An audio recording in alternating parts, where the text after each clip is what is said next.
Good morning. कल हमने study किया अबाउट स्टेट एंड मनुस्मृति और राज्य की उत्पत्ति। आज हम डिस्कस करेंगे राज्य का आधार या राज्य का रीज़न कि राज्य क्यों है, कौन उसका बेसिक फंडामेंटल बेस है और वो किस तरह से काम करता है। मनुस्मृति में राज्य को धर्म पर आधारित मापदंडों को स्थापित करने वाली उद्देश्यपूर्ण संस्था के रूप में चित्रित किया गया है। उद्देश्यपूर्ण संस्था और धर्म को स्थापित करने वाली धर्म पर आधारित मापदंडों को कहने का मतलब ये है कि व्यक्ति जो है वो धर्म का पालन नैतिकता के डर से तो करता है, किंतु यदि वो नैतिकता के डर से धर्म का पालन ना करे तो उसे उस धर्म को पालन करवाने के लिए किसी दंडात्मक शक्ति का होना आवश्यक है।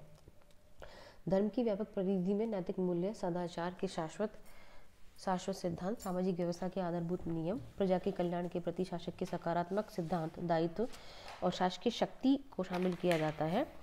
इसमें कुछ मर्यादाएं डिसाइड की जाती है या कुछ नियम बनाए जाते हैं जिनको बनाने का अधिकार मात्र राजा को है, और राजा जो है वो राज्य का प्रतीक है। राजा जो है वो राज्य की शक्ति का प्रयोग करता है, जिस शक्ति को संप्रभु शक्ति कहा जाता है।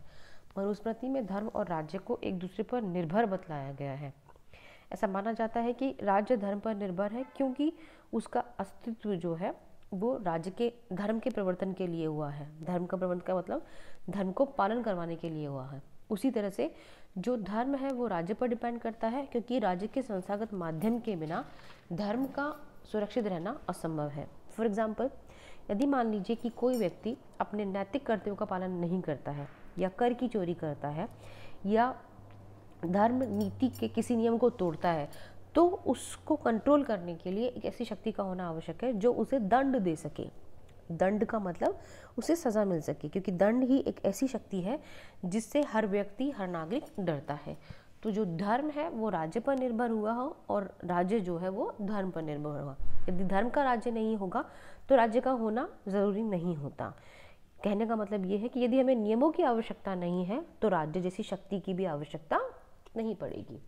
धर्म के नैतिक बल को व्यवहार में लागू करने के लिए किसी भी भौतिक सहारे की आवश्यकता होती है। भौतिक सहारे की मतलब भौतिक दंड की आवश्यकता होती है। मनुस्मृति में दंड को एक ऐसी भौतिक शक्ति के रूप में प्रस्तुत किया गया है जो धर्म को बाध्यकारी रूप में प्रवर्तित कर सके, अर्थात लागू करा सके। राज्य को इस बाध्यकारी बल के प्रयोग के लिए अधिकृत किया गया है। राज्य को इस बल का मतलब उस सजा को देने के लिए बाधित किया गया है जो किसी ऐसे व्यक्ति को दी जाए जिसने कोई नियम तोड़ा है। मनुस्मृति में दंड को केवल भौतिक बल का पर्यायवाची नहीं माना गया है।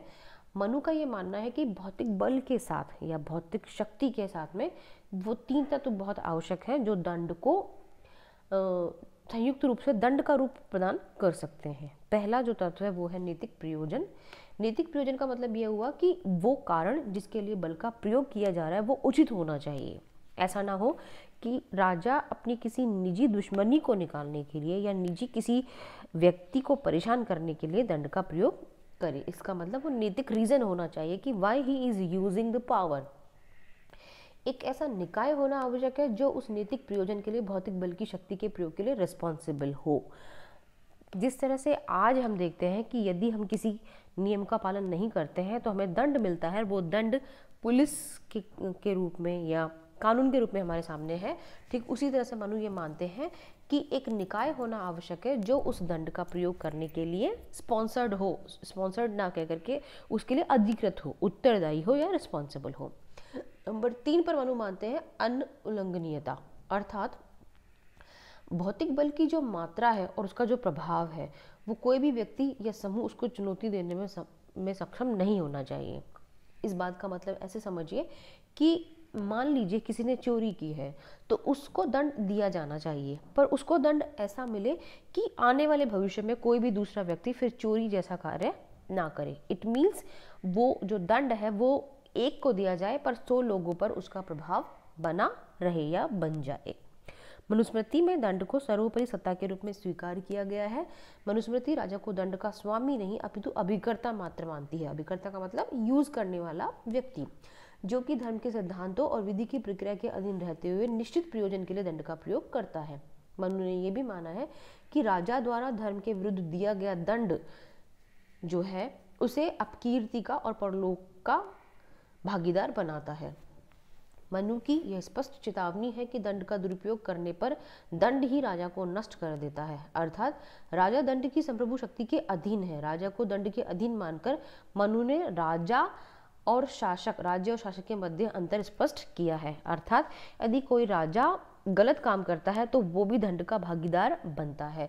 इसका मतलब जो राज्य की शक्ति है वो राजा की शक्ति तो है, पर राजा उसका अभिकर्ता मात्र है, राजा सर्वे सर्वा नहीं है, वो खुद भी दंड के अधिकृत होकर के कार्य करेगा।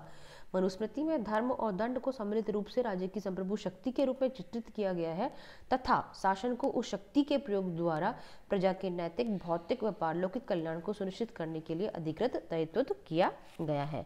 मनुस्मृति में राज्य के 7 अंगों की चर्चा भी की गई है, जिसमें पहला अंग है स्वामी, दूसरा अंग है मंत्री, तीसरा अंग है पुर, चौथा अंग है राज्य, 5वां अंग है कोष, छठा अंग है दंड और 7वां अंग है मित्र। स्वामी का मतलब है राजा, नैतिक गुणों से युक्त, प्रशासनिक क्षमता से युक्त व्यक्ति जो है और जो निष्ठावान हो वह राजा बनने के लिए आवश्यक गुण है। मतलब राजा कौन? स्वामी। मंत्री वो होता है जो राज्य की सलाह के लिए बनाए जाते हैं, अर्थात शासन की शक्ति राज्य की निजी शक्ति नहीं है, एक संस्थागत शक्ति है जिसका प्रयोग राजा सुयोग्य मंत्रियों के माध्यम से करता है और जो मंत्री है उनमें कुछ सुनिश्चित योग्यताएं व गुण होना आवश्यक है। पुर का मतलब है राजधानी और राजधानी का मतलब यह है एक ऐसी जगह जहां पर प्रजा सुरक्षित रह सके। अब वो जो दुर्ग है उसको हम 4-5 भागों में बांट सकते हैं। जल दुर्ग भी हो सकता है, वृक्ष दुर्ग भी हो सकता है, मनुष्य दुर्ग भी हो सकता है और गिरि दुर्ग भी हो सकता है। राज्य के चौथे अंग के रूप में राज्य का अंग स्वीकार करना बड़ा अजीब लगता है, लेकिन यहाँ राज्य जो शब्द है वो बेसिकली जनपद के अर्थ में यूज किया गया है। आप अगर हिस्ट्री पढ़ते हैं या पढ़ी होगी तो आपने देखा होगा जनपद का मतलब होता है राज्य।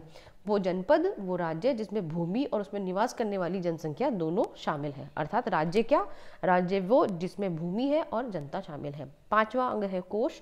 कोष का मतलब है धन और धन के बिना हम कोई भी कार्य नहीं कर सकते, इसलिए मनु ने माना है कि प्रजा की सुरक्षा और उसके कल्याण के लिए धन का होना आवश्यक है। छठा अंग है दंड। दंड का अर्थ है सेना। राजा के पास कंपलसरी है कि उचित संख्या में सेना हो, हस्ती सेना, रथ सेना, अश्व सेना, जल सेना, पदाति सेना, किसी भी तरह की सेना उसको प्रयोग करनी पड़े, इन सभी सेनाओं का उसके पास होना आवश्यक है। और सबसे अंतिम है मित्र। हम सब जानते हैं कि बिना मित्र के रहना असंभव है और अंतर्राष्ट्रीय राजनीति में कम से कम दुश्मन और ज़्यादा से ज़्यादा मित्र हो, यह अंतर्राष्ट्रीय राजनीति की एक नीति है। इसलिए मनु का मानना है कि हर राजा के लिए या राज्य के लिए मित्र का होना आवश्यक है।